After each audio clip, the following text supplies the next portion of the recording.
Okay, good evening, folks. It's a pleasure to see so many of you, especially on a sunny Dunedin evening, although there are many of those. At least that's what we tell our visitors. But these guys have been here a few times before, so they'd know we were lying.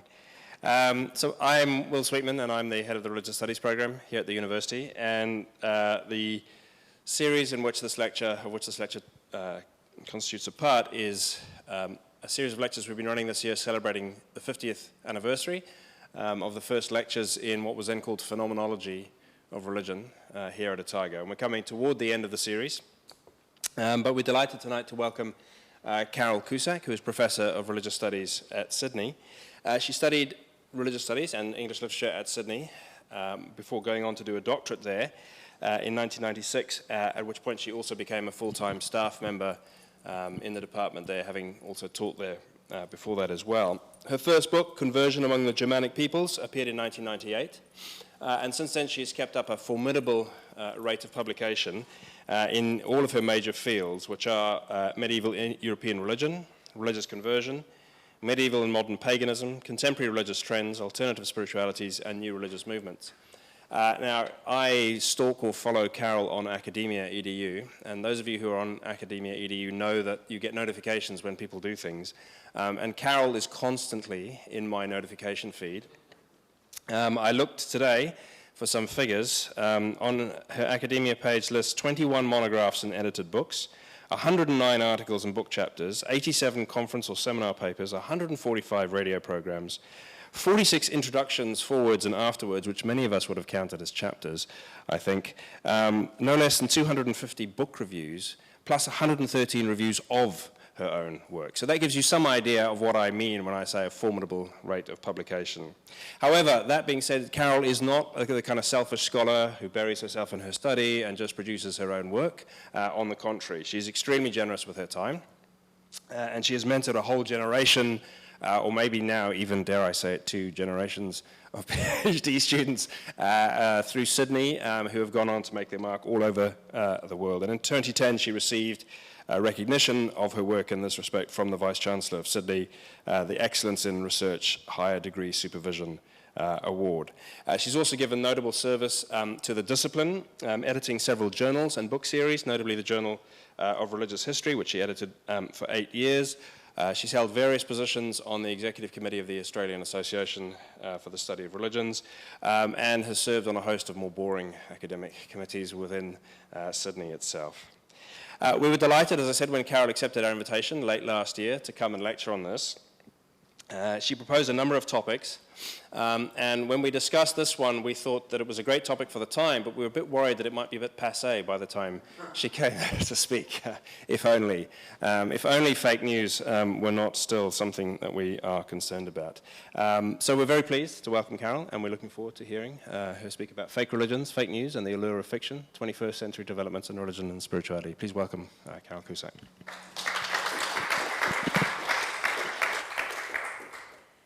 Well, I first must thank Will for that extremely flattering introduction, and I might point out that actually I am one of those selfish academics. I do the things I do because I like them, and I think that's selfish.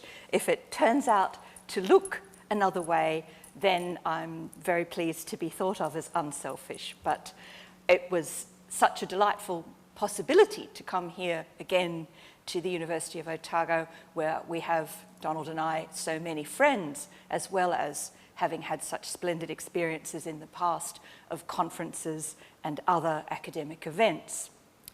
Fake news is something of an advertisement teaser for this lecture, because it's really a lot more about what people would call fake religions. Religious studies being my own home discipline, I think that was where I had to retreat to draw upon interesting trends that I thought might challenge both kind of disciplinary understandings of religion, but also prove to be crowd-pleasing in the sense that they involve popular culture and contemporary matters that are of interest. So I know that Otago is celebrating its 50 years of the academic study of religion from the arrival of Albert Moore, for whom this lecture series is named, and whom I was fortunate enough to meet once in the 1980s. Religion and religious studies both have changed immensely in that 50 years. In the West, religion in 2017 looks very, very unlike religion in 1967. Institutional Christianity has declined significantly, losing both in adherents as individuals and congregations, and also power and dominance in public discourse. And immigration and an upsurge in new religions has created very diverse, multi-faith nations across the developed world. One of the most dramatic things, of course, is the rise of the no religions category. I'm fairly certain that everyone in this room would have heard, because the shocked reception of this piece of news last year, which was not fake, echoed around the world, that the British Social Attitude Survey of 2016 reported 53% of the UK's citizenry had no religion. Only 41% identified with a Christian denomination and 6% with other religions.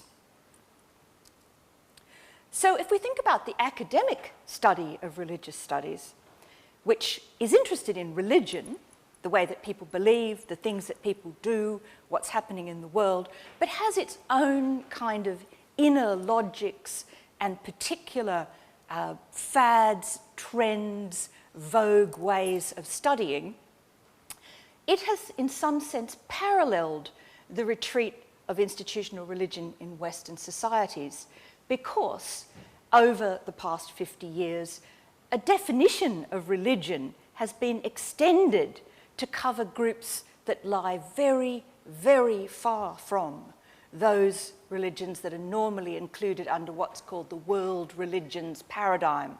And that's Judaism, Christianity, Islam, the three so-called Abrahamic monotheisms, and Hinduism and Buddhism. Until at least the 1960s, it was quite difficult for religions, even those of antiquity and distinction, like, for example, Zoroastrianism or Sikhism, to make their way into that kind of major classificatory system. There was an idea that there were big religions, and sometimes, of course, it was pointed out that Judaism, numerically at least, isn't particularly big, but its place was ensured because it was the ancestral faith of both Christianity and Islam. But in the last 50 years, many, many other groups have come to be understood to be religions. In my own research, in the 1960s at least, new religious movements were frequently denied the status of religion, sometimes legally, sometimes for more general kinds of exclusionary purposes. But nowadays, most new religious movements are recognized as religions, even though sometimes it's grudging.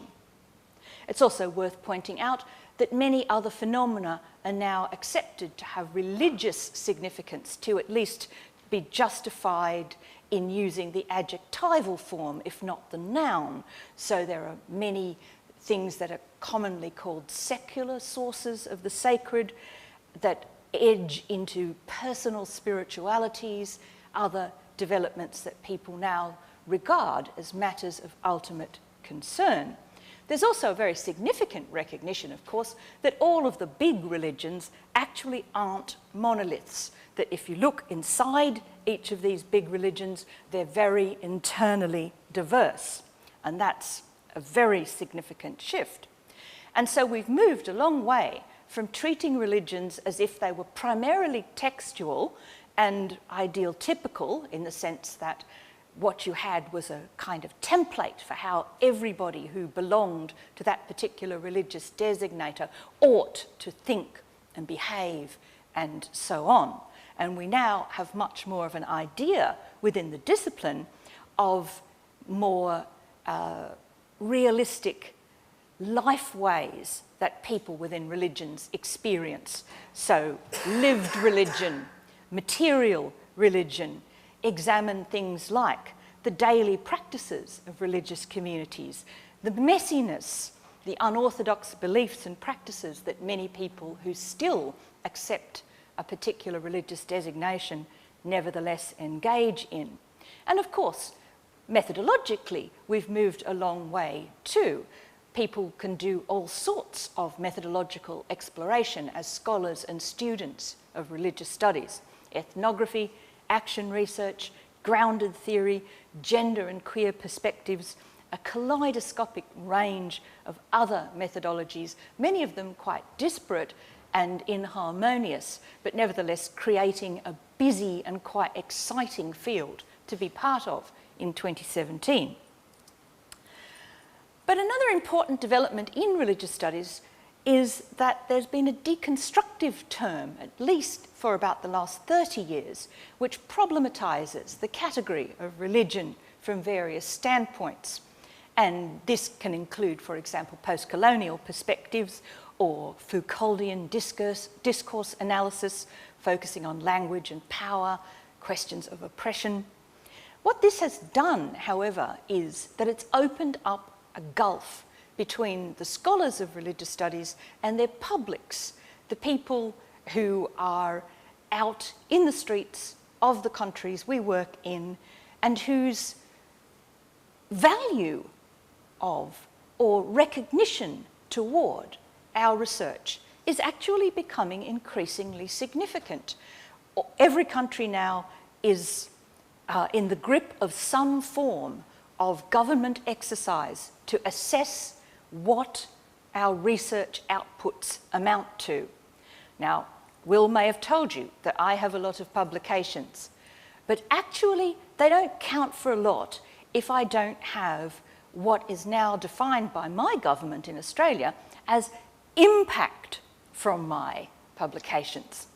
This means that even though I'm by no means a Reformation scholar, I could certainly teach a unit on it to first years, but I'd have to do a lot of boning up. Because this year is the 500th anniversary of Luther's nailing, or however he did affix, the 95 Theses to the door of Wittenberg Cathedral, I have been renting myself out to radio stations, to the ABC for documentaries, to online news platforms, writing observation and comment pieces, because that's expected of me. How else am I to be impactful? Actually, you know what my greatest impact is? More than 1.2 million Australians saw me discuss the meaning of Christmas on the ABC News channel 2 years ago. It was about 4 minutes, but I was on television and 1.2 million people saw me do it. My dean reported it widely around the university. This is impact. So let me just say, I think it's a huge problem that what we do in universities is not necessarily of great interest to people out in the community. Because if you talk to anybody in Pitt Street Mall in Sydney and you ask them what they think about religion, they don't say things like it doesn't exist or it's a problematized category. They have an opinion about it, and in fact they often have many opinions about it, and sometimes the opinions are strident and even somewhat distressing, but they actually exist. And this is within a kind of framework of what we might call ordinary language or common sense philosophy, the kind of thing that was popular in Oxford in the 1950s, and which nowadays looks very dated, but actually in terms of impact, still is rather important. And I don't think it's a good idea for religious studies as an academic discipline to get marginalised. The public want to know about religion, and they look towards us as being the people who should be able to tell them something about religion. And I, for one, don't get up and tell them it's a Western post-colonial construct and doesn't really exist. I say, yes, I'd love to have a conversation with you about whatever religion it is that you'd like to talk about. Sometimes I have to admit I know nothing about them, but, you know, I try. So this lecture is about fake religions. So first I want to show you what a real religion looks like. Anybody in Pitt Street Mall knows that that's a picture of the crucifixion, that's Jesus, it's Christianity, and that Christianity is a proper religion. It exists. It has teachings and churches, and people belong to it, and it appears in censuses, and bishops and archbishops and cardinals and so on end up on the news media and in the newspapers, and so it's real. I hesitate to say this because I'm not sure that it's really a good idea to say that everybody recognises things, but I think very many people would recognise a Star of David as a symbol of Judaism, another real, proper, existing religion that we all know about and that we think is important. Why do I put them up front?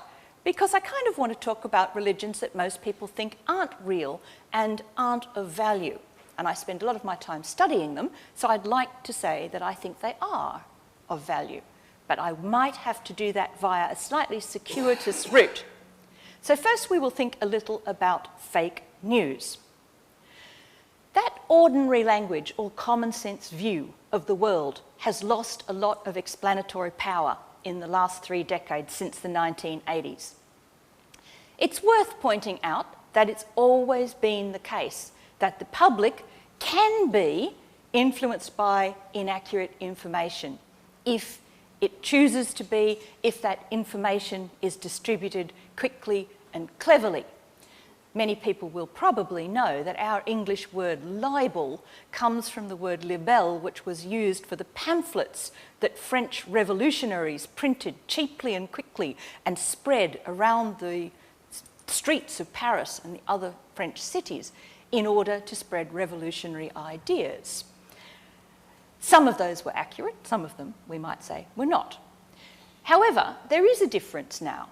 Another permanent question that we get asked about in religious studies is whether all human beings more or less want the same things, think about the same things, come up with the same answers, and therefore there's some kind of eternal verity thing going on, or whether actually particularism, the circumstances that your particular creed or faith or lack of faith or sacred text or whatever it is that you're analysing takes shape within is more important.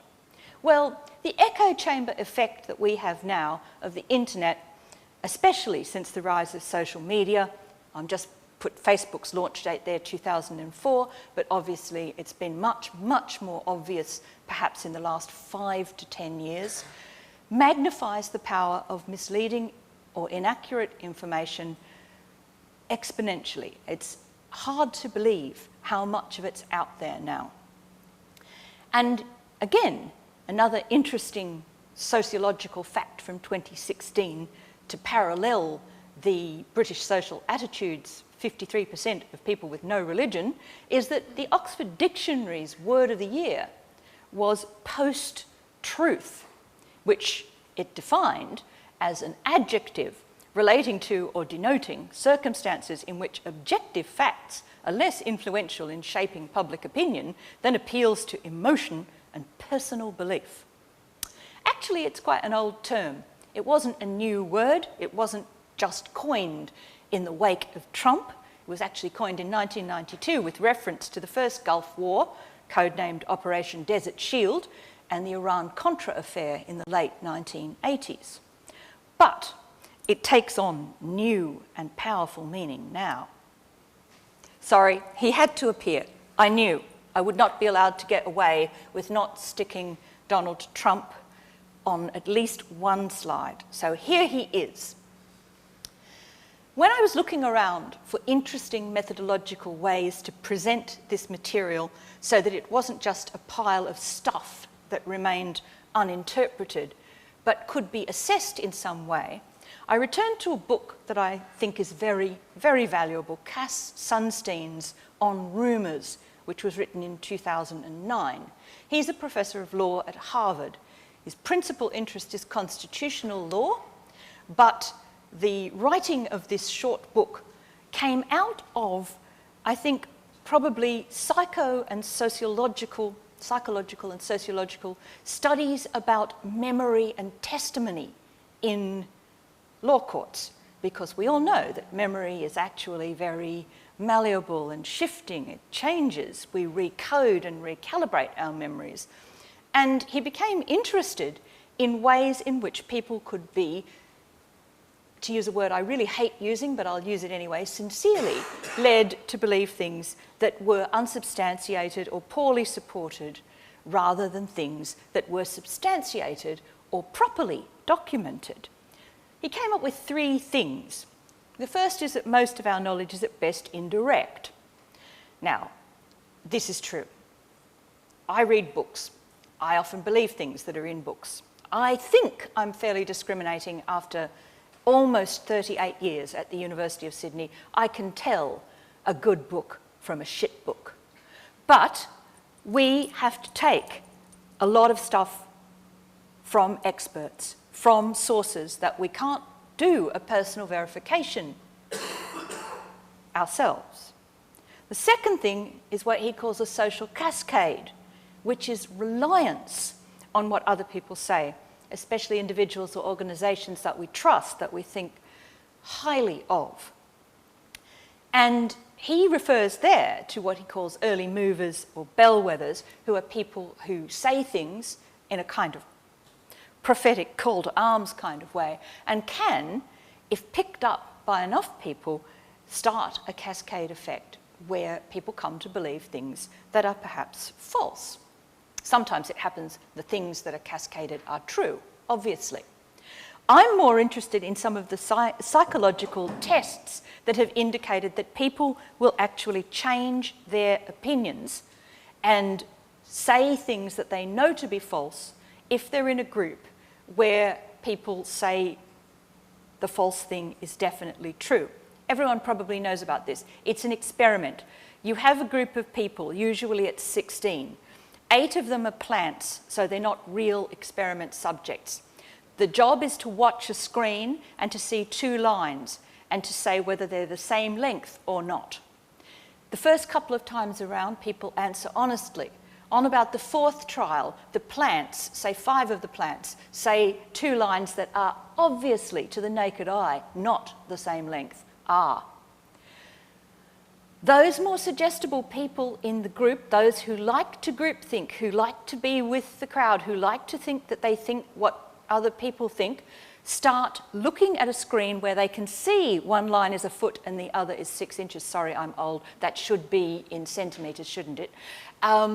And they will say, yes, they're the same length.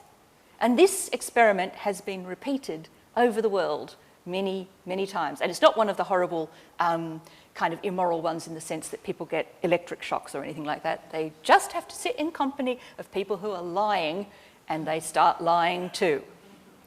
The third point that Sunstein raises is what he calls group polarisation. And this is another really amazing thing that I happened to find myself teaching on yesterday in a lecture on high medieval heresy, which is the situation that when like-minded people get together, even if the belief that they hold at the beginning of their getting together is quite weakly held, once they're reinforcing each other, it tends to become stronger, and if there's any serious opposition offered to it, it tends to become absolutely ingrained. These things, I think, are scary.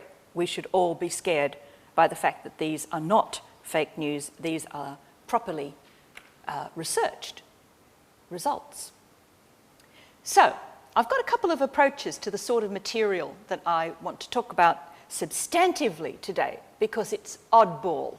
And when you present oddball material, it's better to have some kind of methodology behind you. So, Sunstein's from the field of law, and he looks at issues like people feeling threatened and seeking scapegoats. This is often the case, for example, for racially motivated or religiously motivated violence. Such scapegoating tends to relieve tension. It can explain also crises within communities. He also divides the audience for what he calls rumours. That was his term in 2009. We might say fake news, we might say conspiracist theories, various things. He says some are receptive. They take very little convincing.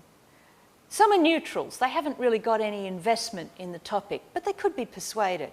And some are skeptics, the people who really want corroborative evidence and who tend to say, no, sorry, that really doesn't work for me. I just don't see how that can be true.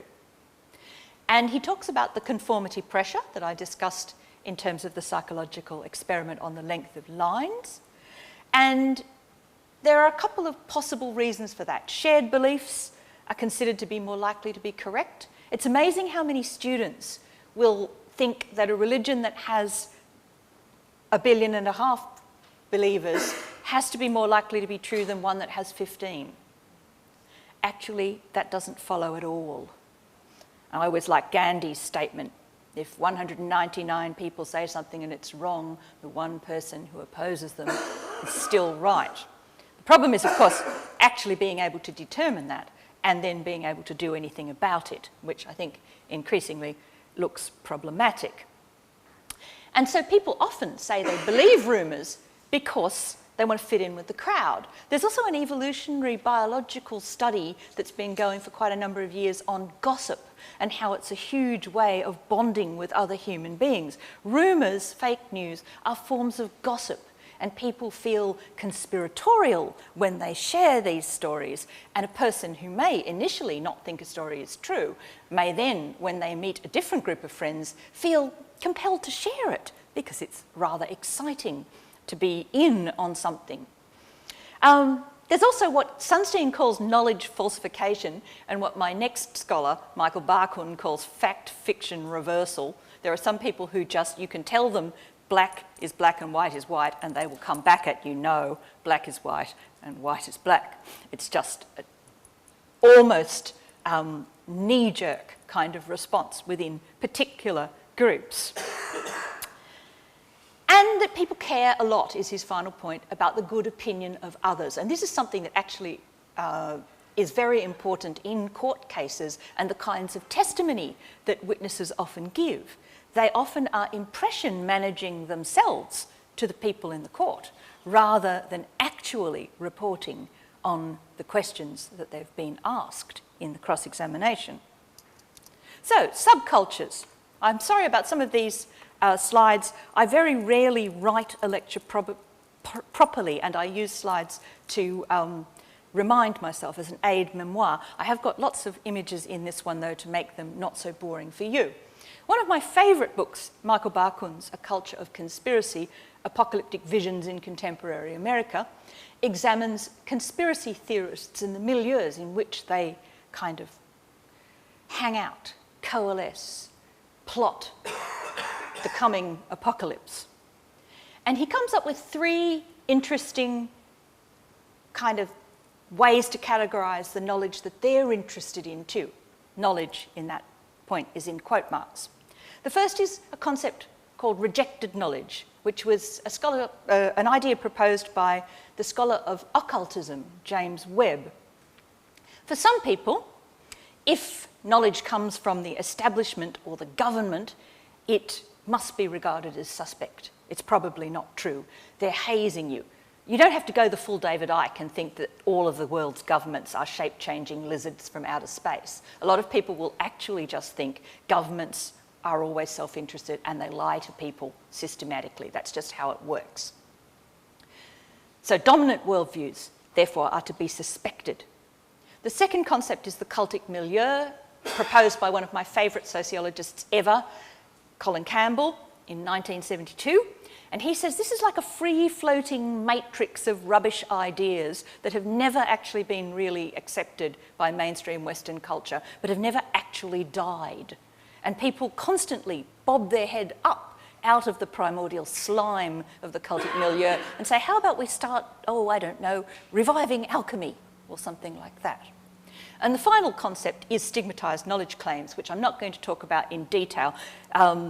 Barkun says that there are 5 kinds. These are the types of knowledge that some people claim to believe in, that, for example, the Enlightenment notion of Western science, rationality, empirical experiment, etc., has actually ditched long ago. But there are still groups around who say, oh, but, you know, Atlanteans, before Atlantis was destroyed, knew far more than we do nowadays. They were an advanced culture. We're still, you know, kind of trying to get there. And there are other people who talk about things like alchemy and phrenology, for example, feeling the bumps on people's heads to find out things about their criminal natures, to be actually legitimate ideas. My final approach is from philosophy, and I thought most people would expect me to say something philosophical when I'm talking about things that are fake, because it inevitably raises the question of what does it mean to say something is true. And when you look at the dictionary definition of fake, you can see it's a noun, it's an adjective, and it's a verb. So a painting is discovered to be a fake, that's a noun.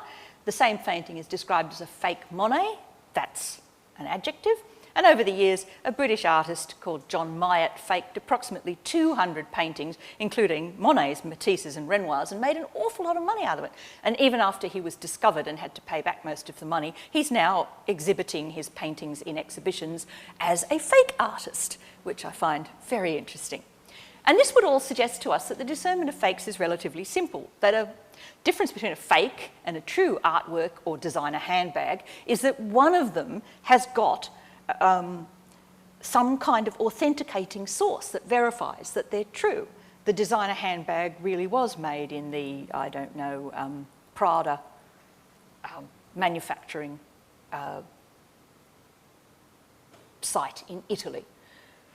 But that distinction isn't really that clear at all, actually. The question about what is truth has particular relevance in the 21st century for almost everything that we might encounter. Because if you think about what philosophers are currently saying, I often think religious studies people are soaring off the bough that they're sitting on by talking about religion not existing. But many, many, many philosophers nowadays are very uncomfortable with the idea that there's any such thing as truth at all.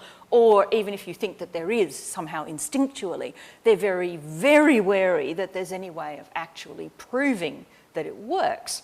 So we used to have three theories of truth: the correspondence theory, the coherence theory, and pragmatist theories. The first two are metaphysical. The correspondence theory is about ontology. The coherence theory is about epistemology. I'm not going to talk about them. They're dry philosophical concepts. Interesting in some circumstances, but not for today. The third, the pragmatists, they rejected metaphysics completely and said, no, we just want something that's practical. We want something that works. So pragmatists would come up with the idea that we live as if truth exists mostly. So it's necessary for humans to flourish, to think that they're real, to think that their world is real, that when someone says that they love them or someone says that they're going to get paid on Thursday, that this is true. If you don't, I mean, really, you might as well just go and top yourself. And there is, in fact, a psychiatric syndrome called Capgras syndrome, which involves people believing that they are the only real person in the world and everyone that they encounter is actually some kind of fake shape-changing lizard, synth, droid, phantom, and it's actually a serious psychiatric illness, and it indicates severe lack of human flourishing to believe that there is no truth in the world that you're actually encountering. So in our world, there are overarching practical systems that all citizens are required to abide by, like the rule of law, taxation, state-mandated education, and so on. And they kind of fit under the pragmatist kind of justification. And so I'm not going to go further into that. I'm just going to say that there are some things that we kind of assume are real and true, and we have to do them, even if there are sometimes exceptions or ways to get out of them. Right. So we had one lot of real religions, and I suggested Christianity and Judaism. Because I'm talking about fake religion, I thought I should also talk a little bit about the idea of certainty as opposed to the idea of uncertainty in the field of religion. This is not a major part of the discussion, but it's worth pointing out that fundamentalism is the religion of certainty these days. And so we have here an Obey Jesus or Perish poster, which again is something anyone in the street would recognise as properly religious sort of statement. I'm not so sure they'd be happy to recognise the Taliban's detonation of the Bamiyan Buddhas as a real religious action, but if you understand the Islamic opposition to representation, it certainly is a logical outcome of such a worldview. Okay, so certainty and fundamentalism are big these days for coverage of religion in the news. It's also actually what's attracted the lion's share of research funding since September 11 fundamentalism, particularly Islamic fundamentalism. And this is because Western nations rightfully are nervous about this kind of religion. It's illiberal. They think it puts citizens at rest. Interestingly, some of that kind of hardline stance is found amongst conspiracist milieus, particularly in America, where stockpiling arms and awaiting Armageddon, or perhaps even actively trying to bring it on, is a perennial amusement. Okay, so fake news and fake religions. We haven't really talked about fake religion yet. This quote from Thomas Alberts, I don't want to give you all of it. I think the most interesting thing he says here is that fakes proclaim an identity with the authentic object of which they are a copy, and they issue a challenge to pinpoint difference. This is the whole thing about a good fake designer handbag. If it's well done, it really is pretty much indistinguishable until you get down to looking at the number of stitchings. In fact, I don't know if you know that, but there are sites that will tell you how many stitches will be on the top of a Prada handbag, etc. It's quite interesting. And so scholars who've worked on fake religions have often pointed out that they look just like real religions. They act just like real religions. They do all the same things that real religions do.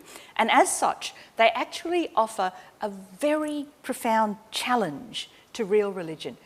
How come you're real and we're fake? We're doing all the same things that you do. So this brings me to what most people think is a fake religion. New religions are nearly always suspected of being not real, not sincere, not genuine, not true. This is because they originated quite recently, and they get called things like audience cults, corporate entities, etc. The Church of Scientology, despite the fact that it's managed to get quite a few legal decisions around the world declaring it to be a religion, is, in the press at least, constantly put forward as one example of such a fake religion. It's because most people know that L. Ron Hubbard was, shall we say, scarcely an ideal founder of a religion. But the second thing to say about fake religions is that they're like folk religion or the beliefs of people who were incompletely Christianized in the Middle Ages. They're popular. And this means that people make them themselves on the ground. They're not a top-down kind of imposition. And as such, they're often a form of protest, social protest, personal protest, that attempt perhaps to derive a new kind of identity that makes you feel more valued. So they usually oppose elites. They often are strident in their opposition of elites, and they usually reflect on power relations within the societies in which they operate. So here's three that are a lot more recent than Scientology and that probably everyone will have heard of. Robert A. Heinlein published a science fiction novel called Stranger in a Strange Land in 1961.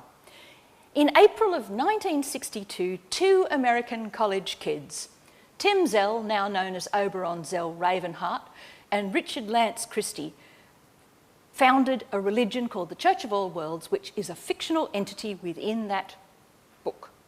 Fascinatingly, it's still going today. It's international. It exists in Britain, in Germany, in Australia, in America. It's quite influential for a modern pagan religion, and it was based on a novel. Jediism, more recent again, based on the Star Wars films of George Lucas. It debuted in 2001 when an Australian census was sent out and an email campaign asked people to put Jedi or Jedi Knight down as their religion. Now it's actually got real-world temples like the Temple of the Jedi Order. There's quite a lot going on in it. Matrixism is a religion based on the Matrix trilogy of the Wachowskis. That should be corrected. Both Wachowskis are now trans women, so brothers, it's very impolitic. I may have copied it out of an old article that I wrote. Okay, Harry Potter Is there a religion based on Harry Potter? Not yet, but there is this amazing thing called Harry Potter and the Sacred Text. And if you don't know about it, you really should check it out. It's an online collaboration between presenters Caspar ter Kuile, who's an Englishman, and Vanessa Zoltan, an American woman, who met at Harvard doing ministry training to be ministers for secularists, atheists, and non-religious people. And so they've developed an online site which reads the Harry Potter novels as if they are scriptures, using the monastic medieval reading practice Lectio Divina in order to explain the books as moral and spiritual texts. Lectio Divina involves trusting the text, rigorous ritual reading, and consciousness of reading in community. So why do we prefer fictions? I'm going to skate over this very quickly because I think I have more to say than I probably need for the time. Nearly a century ago, an English literary critic called F.R. Leavis said basically religion was defunct, and if you really wanted to become a higher person, you wanted to cultivate yourself morally and spiritually, you should read English literature. The fascinating thing about that was, though, he thought you could hierarchically rate the literature and that you should only read the best, and trash, like, say, detective novels, which I like, or vampire romances, which I have also been known to read, are probably things that you shouldn't develop spiritual messages out of. Nowadays, though, we have a radical demotic attitude to literature. People go online and they talk about the ultimate meaning of the most amazingly low culture things, cartoons, anime programs, films, pop stars. And that distinction of high and low culture has largely fallen apart. Which brings me to one of the terms that I put into my abstract for this discussion, hypothetical religion, which is a very new term. It was only coined by Alexander van der Haven this year. He talked about a range of contemporary religious phenomena that people embrace with uncertainty and kind of tentativeness, and with the idea that they can change and they're variable and they're not supposed to be somehow eternally the same as in the traditional understanding of religion. And he thinks that this epistemology is a very important counterweight to the dominant epistemology of certainty, which leads towards fundamentalism. And he does say, of course, that hypothetical religion won't turn out to mean anything if the fundamentalists ultimately win. We're all hoping, I'm sure, that they don't, though, because really they have such a lack of jollity and fun, and it's very hard to forgive that in any religious group. Pop culture's all pervasive. Many Western people nowadays would rather watch a DVD box set than actually talk to a live human. They'd rather play with their phone than go out on a sunny Dunedin evening. I think there is somewhere to go with this. So does it all matter? One of my senior colleagues, who will remain nameless, though some people in the audience no doubt will guess who it is, told me once that he couldn't really understand why I squandered my intellectual substance on shit. But I have already told you I do it because I like it. The fascinating thing is that if you stay rigidly outside looking at religion as a human, social and cultural product and practice, we have cognitive evolutionary biology, we have various interesting neuroscientific research being done today to suggest to us that humans like stories. We've liked them ever since we discovered language. We probably liked them before language. I think my cats can understand stories. They certainly understand the story that begins with the tin opener and the tin, and that ends with a bowl on the floor. So I'm interested in things like cognitive narratology. I mentioned Lisa Sunshine there, but there are many people working in this field. I'm interested in the evolutionary psychologists who talk about capacities to imagine other worlds, the way of using things like theory of mind, intuiting what's going on in other people, assuming that they're kind of like you, as an interesting way of figuring out why stories cause us to want to react by making religions or spiritualities out of them. So what happens is that humans engage in world creation collaboratively. That is, I think, an unproblematic claim. I won't go further. Fiction-based religions are actually rational because the idea that you attribute mental states to the fictional beings that you read about means that you come to care about them emotionally. You behave towards them as if they are people. There are people who'd rather go on Jane Austen weekends than do anything that is 21st century because really they're far happier in an Austen novel. These sorts of things are apparent in every aspect of our culture. And all religions at one point were narratives invented by humans. So a prophet receives a revelation and communicates it. A community reinterprets an old idea and makes it mean something new. A creative artist produces a story or an image that acquires new meaning. What happens is that nowadays we can see people write scriptures and turn things that weren't scriptures into scriptures. Those religions that are ancient, it happened so long ago, we're not privy to the process. Though, of course, there is a sort of analysis we can do of those texts that does give us some ideas about that process. And there we have a Pastafarian, another member of a major new fiction-based religion. How do you know he's a Pastafarian? He's holding an icon of the flying spaghetti monster, the ultimate intelligent designer of our universe, and he's wearing on his head a colander, a pastastrana, which is a sacred headgear that some European countries who have recognised the Church of the Flying Spaghetti Monster and Pastafarianism permit members to wear on their driver's licences. For example, I think Sweden and Austria definitely do so, and my colleague Dirk Venema, who is a Professor of Law at Nijmegen University in the Netherlands, is presently taking a court case to the Netherlandish High Court for one of his students who is a Pastafarian who wishes to wear her colander on her driver's licence.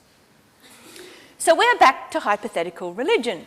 I've already said Van der Haven says it'll be irrelevant if fundamentalism comes to dominate. But I think that most people like pop culture more, and they're interested in individual pick and mixing to make the kind of life that they think is meaningful. And so I've identified fake news, celebrity culture, consumerism as a kind of context against which fiction-based or invented religions can emerge. They can accrue legitimacy and find members. In fact, my friend Beth Singler in Cambridge has done some very interesting work on the echo chamber effect of Jediism on the web. If you look on the web for Jedi sites, you'll think that there are millions of people the world over who are actually interested in Jediism. Actually, it's reposting, retweeting, reblogging, copying, and pasting that actually probably means about 20,000 people in the world are interested in Jediism. It's still a fair number, but it's not anything like the 1 million sites or whatever. So we have now a world in which it's easy to create the idea that there's a cascade online. People are interested. I actually think also that this kind of hypothetical fiction-based religion is actually in harmony with Western culture as it presently exists. It's also very easy for me to admit that none of these religions will ever attain any kind of world domination in the way that older religions did. I think basically the Church of Jesus Christ of Latter-day Saints, founded by Joseph Smith in 1830, is the last ever new religion that will gain a presence the world over. Because we now don't have a model that suggests that if you have to have religion, you have to have one religion, or even that you have to have religion at all. And so the impetus has largely been lost. So people sit on a continuum. Some people just like pop culture. Some people organise themselves into fandoms, learn Klingon, go to cosplay conventions, but they still wouldn't say they were religious. And then some people turn it into a religion at the extreme end of the continuum. So there we go, two more. Subgenii, the Church of the Subgenius, founded in Dallas, Texas in 1979 by three very creative men who were sick and tired of being on the bottom of an America that they didn't really like very much. J.R. Bob Dobbs, whose image you see there, is the salesman messiah of the Church of the Subgenius. Very, very active new religious movement and organiser, particularly in America, of large-scale alternative spirituality and pagan events. I do a lot of work on them. I like them a lot. They're interesting. They're fun. A newer group, bronies. Now, bronies are young men who like My Little Pony, Friendship is Magic, a television show that was made for small children, mostly girls.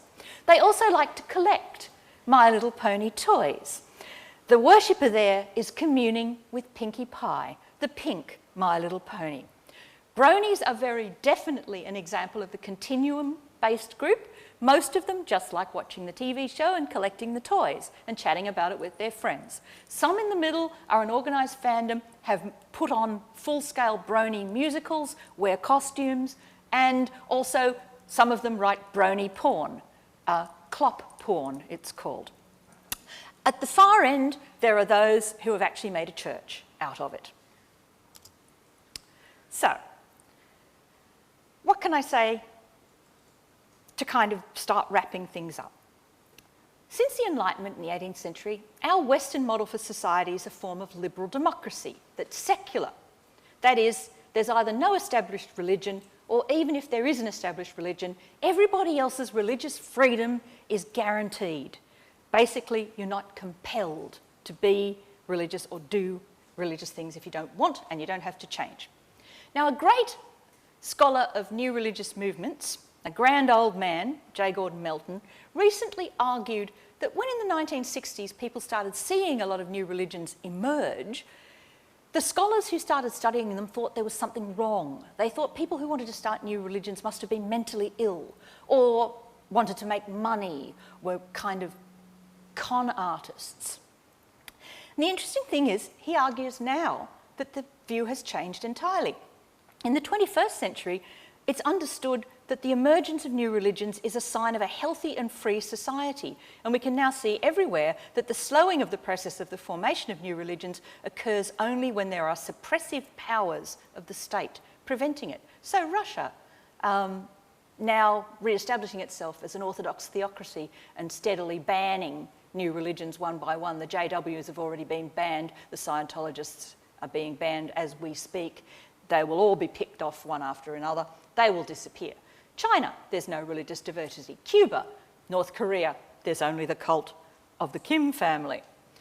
So actually, liberal democracies, people spawn new religions constantly. It's partly because we spawn new products constantly. We're creative and new and fast-moving and changing kind of society. And so new religious products emerge constantly. And so we should think that this is normal. I think Melton is right. And of course, for most people nowadays in the developed world, most of life is really about themselves. That's always been true. Most people have been willing to die for their partner, their children, their parents, but not necessarily for strangers. But nowadays, we particularly are seeing what are called self-spiritualities. Even the forms of Christianity that are very vibrant in the world emphasize experiential embodiment, music, empowerment, worldly success. Yes, I am thinking of Pentecostalism. So, as Harold Coward, a sociologist of economics, said, everybody in the West, someone shaped by Western upbringing, we think of our identity as being about choosers of things we like. I like English breakfast tea, but I generally don't drink Earl Grey. I think herbal tea is filthy muck, but my office is full of it because lots of people who are my students like to drink it. We all choose our options. We do all sorts of things, and that's how it works. And so people see religion as a kind of mode of self-transformation or self-experience, and consequently, they move towards those types of culture that they think will improve them or will take them in directions that they want. So, which is the real religion and which is the fake religion? Two more symbols, the Om symbol from Hinduism and the apple of discord from Discordianism, one of the great veterans of invented religion, probably the first invented fiction-based religion founded again by two students, Greg Hill and Kerry Thornley, in East Whittier, California, in a bowling alley in 1957. It now is worldwide. There are Discordians in every Anglophone country. My friend and sometime collaborator, Essi Michaela, who's at the University of Helsinki, who is coming to live with Donald and I for 2 months to do some more work on legal registering of fringe, obscure, pop culture-based religions, is herself a Finnish Discordian and has documented various Discordian ritual activities in Helsinki, including the worship of an exceptionally fine cabbage one midsummer day. Second last slide, guys, but wait, there's more. Ilseland of Alion, the silver ship of the Valar, and Tia Eldilieva, the Elven Path, are religious groups based on J.R. Tolkien's legendarium. My friend Marcus Davidson at Leiden University wrote his PhD on these groups. Sometimes people would say otherkin and soul bonders fit into Tolkien-based religions as well. Haruhism is a religion based on the manga and anime series The Melancholy of Haruhi Suzumiya, which was first launched on television in 2006. Dudism is founded by the Dudley Lama, my mate Oliver Benjamin, and it's based on the Coen brothers' film The Big Lebowski from 1998. Certainly one of my favourite films, and a very, very fast-growing new religion with about 80,000 members worldwide. Cullinism worships the vampire family of Stephanie Meyer's Twilight novels, and consequently, of course, there are a bunch of lame people that I'm not interested in. Snapeism was a short-lived religion which had 3 members and ended in 2011 and was devoted to Severus Snape of J.K. Rowling's Harry Potter novels. Now we're back into the big ones. Iglesia Maradoniana was founded in Rosario, Argentina in 1998 by 2 fans, Alejandro Veron and Hernan Ames, and it worships Diego Maradona. It has about 190,000 members and is expanding. And even though Maradona is now eclipsed, really, we don't have a church to Lionel Messi, for example. Maradona's autobiography, I Am El Diego of the People, is the Bible of this church. The First Presbyterian Church of Elvis the Divine and the St. John Coltrane African Orthodox Church worship pop cultural musical figures. And these people have been dead for a long time, and the churches don't show any sign of diminishing. Elvis and John Coltrane still attract a certain kind of following.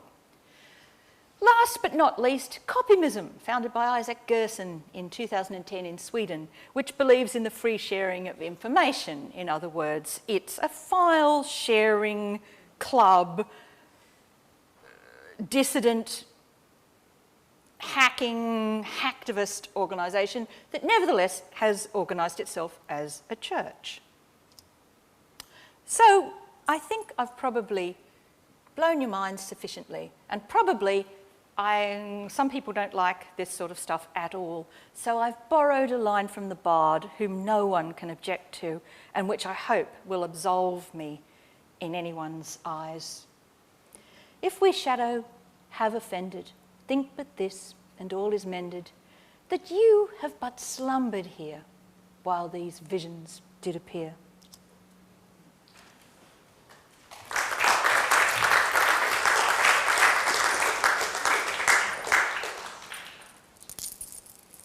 First to say, new shit has come to light.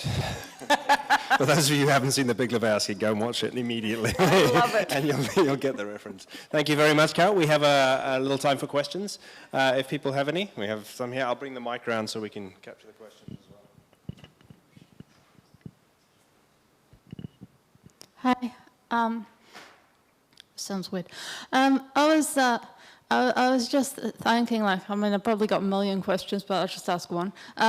So I heard listening to a Star Trek fan podcast thing a few years back, and they were talking about jocks, and they said, and these guys, they said, basically said, jocks are nerds, because, we're Trekkies, we collect stuff and we talk about the show and we like it and everything like that. I suppose we treat it a bit like a religion with words like canon and stuff. But what do you think about, for example, sports fans doing the same sort of thing with their particular team?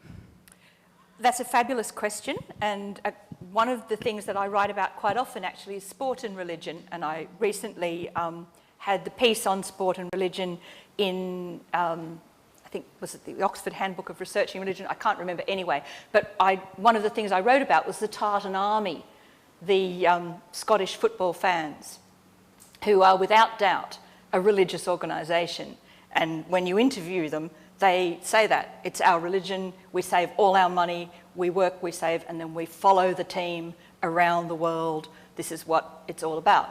And so I think it's possible that jocks could be nerds in that way, and nerds could lead to nerd spirituality in that way. It's interesting, though, that Iglesia Maradoniana is the only actual church dedicated to a sports person. There are intense fan-type behaviours amongst groups like the Barmy Army and the Tartan Army that look a lot like congregational assemblies. And members say that it's religious for them, but it's not official in any legal incorporation. Have you seen there's a skit that the Late Show did back in the 90s with Australian comedy people, and they did this skit where they were worshipping David Boone? I remember that well, actually. Yes. But that was only a humorous comedy program, not something that actually came to pass. I have been waiting for a church dedicated to Richie Benno, though.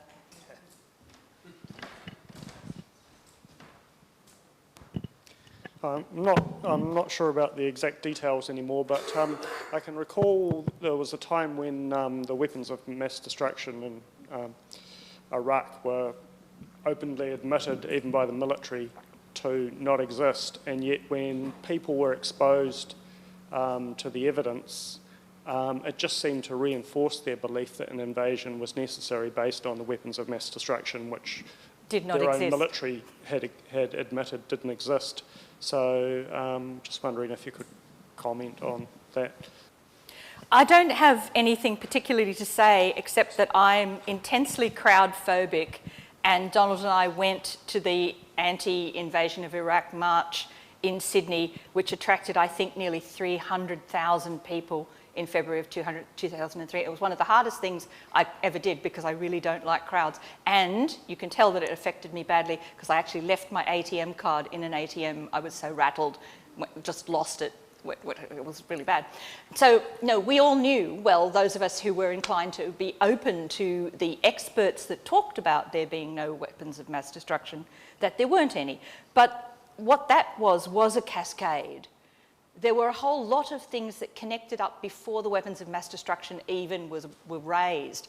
I mean, for one thing that's of such massive stupidity that I could never get over it was the idea that bin Laden and al-Qaeda would have anything to do with Saddam Hussein, a man who was in fact not religious at all and oppressed most religious Muslims in Iraq. It was so stupid that anyone who could believe that could have believed that there were enough weapons of mass destruction to have blown the universe up. It was just inconceivable. But it happened.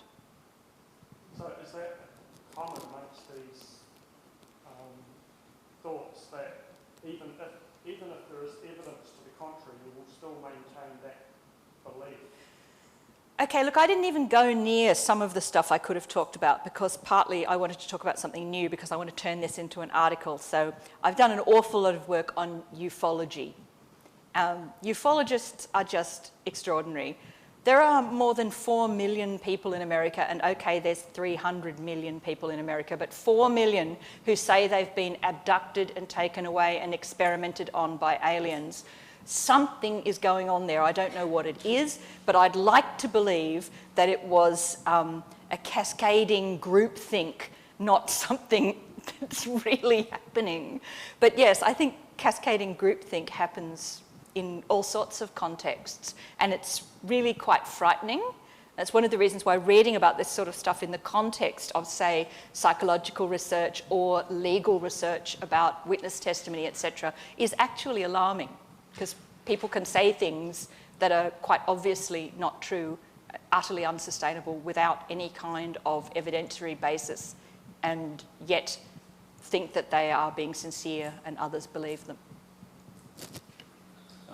Hey, I was just wondering what you thought about like science and spirituality, because like I know like I don't know, it's been something that's been on my mind for a while, but just the idea that like most people who are big into science probably don't have a science degree, so you can kind of believe in the facts that are being given to you, but not actually know the mechanisms behind how they were proven and also how the thing works in itself. And then also there's like a big like discourse in the media presentation of science, which presents it as like this kind of wondrous thing, as this fascinating thing. But of course, like if you do truly believe in like empirical objectivity, then like the emotion is coming from a cultural basis, right? So different cultures would actually find different parts of science fascinating. So objectively, it wouldn't be wonderful. But so that's like this kind of spiritual reaction to something that's kind of historically at certain points has been seen as antithetical to spirituality. That's a really good question, and I probably can't do justice to it, but I will say one thing, that certainly Richard Dawkins, one of the more prominent of the so-called new atheists, makes very powerful use of that idea, that his argument is not that when you take religion away from the world that you get rid of wonder. Wonder is already there, beauty is already there, amazement and stories that are more astounding than any mythology already exist in science. And that's kind of very interesting, because it's the same sort of thing. It's a kind of propagandist, emotion-based presentation. Thanks, Carole. It's been a really fascinating talk. And just picking up on what you said before about ufology and the amount of followers there, and how there's got to be something there to explain it, but that can be quite confronting if they're onto the truth. I come across that point with a lot of New Age religions, syncretic religions, where they do that pick and mix thing, and they've got a lot of good things going for them, and then they overreach. So I think of like Damanhur in Turin in Italy, and they've got branches in Australia even, where they've got all this great stuff, encourage play and human interaction, and then they believe in time travel. Do you think that's sort of an external influence on those religions? To be a religion, you have to have these fantastical elements, or might there be another influence in terms of even a marketing thing, to be known as the time travel cult? Okay, so that's another really complicated question, but it's good. And there are only really small things I can add to it, but I think, firstly, yes, you're right.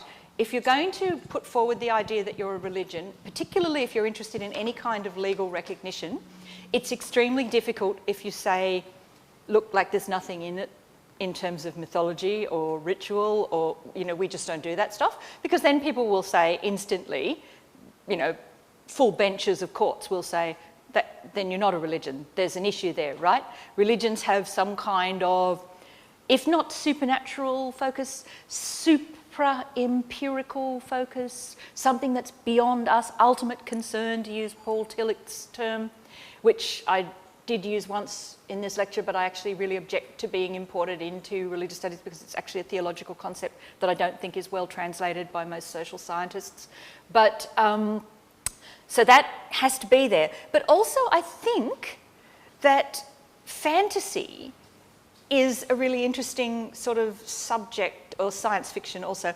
It's been pointed out by many, many people that most of the religions that have been founded based on fictions have been based on pieces of either fantasy or science fiction. And it's because fantasy looks a lot like the mythologies of ancient worlds and other cultures. And science fiction has many of the same tropes that scriptures have. Supernatural beings, time travel, being able to go between planets, mysterious messengers, etc. The Big Lebowski is unusual because it's not a science fiction or a fantasy document, and what comes out of it is a much more kind of Zen-ish, Taoist-ish, go with the flow kind of religion, which is essentially a religion of slacking, which actually the Church of the Subgenius is a religion of slacking as well, but they have the sci-fi aliens and spaceships mythology going as well. So almost all of these groups that I've mentioned to you, if I'd had time to talk about them in detail, most of them have things that look supernatural. They either have undead beings, vampires, soul bonders, spirit beings, aliens, or they have time travel and ufology and rockets and revelations from outer space, or they have the capacity to shape otherkin, for example. Some otherkin think that if you're a dragon otherkin, you can actually turn from a human form into a dragon form and experience being a dragon. You know, this sort of stuff is always there, and I don't know whether it is something that people have to have. I think what happens is that it becomes a participatory reality, and the more you talk about it with other people, the more you find it easy to believe that that's how it is. And because some groups are much more concerned to prove that the way that they relate to that particular piece of pop culture is religious or spiritual, and they're not just fans, they will overemphasize or extra emphasize those dimensions that make it look like religion.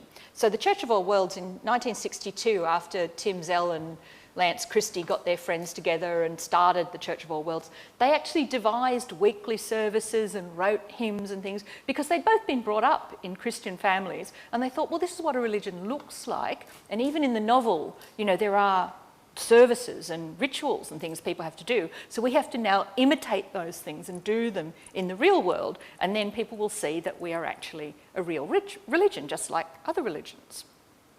So that's like the whole thing about the fake having to look like the real thing, or else there's no way you're going to mistake it for the real thing. We have to stop, but I'm going to just abuse my privilege because I have the mic to ask one question that I had, which came to me during your lecture. I was thinking about, as you were speaking, about a particular religion that's gone in the opposite direction.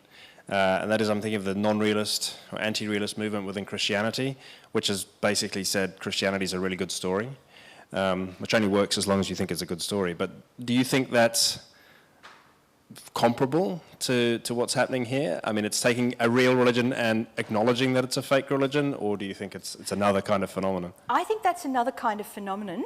And I think that is actually something that the grand old religions now have as a burden, because most of them, after the Enlightenment, bought into scholarship about religion. They bought into archaeology and text editing and building up this kind of intellectual justification for their religion, historicism, etc.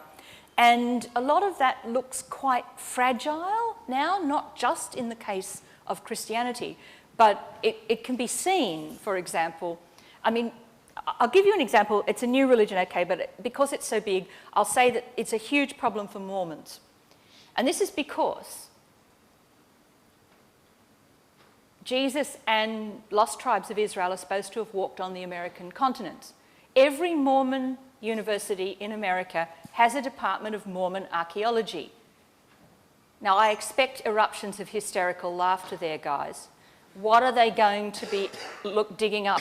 There is no Mormon archaeology. It doesn't exist. They look at Mesoamerican sites and try to say that they're ancient Israelite or things like that. And it's just now, it's untenable. And everybody within the church knows it. And so the great Mormon scholars, the one great Mormon scholar of our 21st century era, Terrell Givens, actually takes exactly that line that the Christian narrativists or mythicists, whatever you want to call them, takes. He just says, I'm a Mormon because I'm a Mormon because I like being a Mormon. I've investigated everything about it and I know 90% of it's not true and I don't care. And this is actually a line that is being heavily pushed through the LDS Church in America at the moment. Okay. We should probably, our time is up, we should stop there. But please join me in thanking Carole. I'm sure she'll stay around for a couple of questions for those of you who do have them.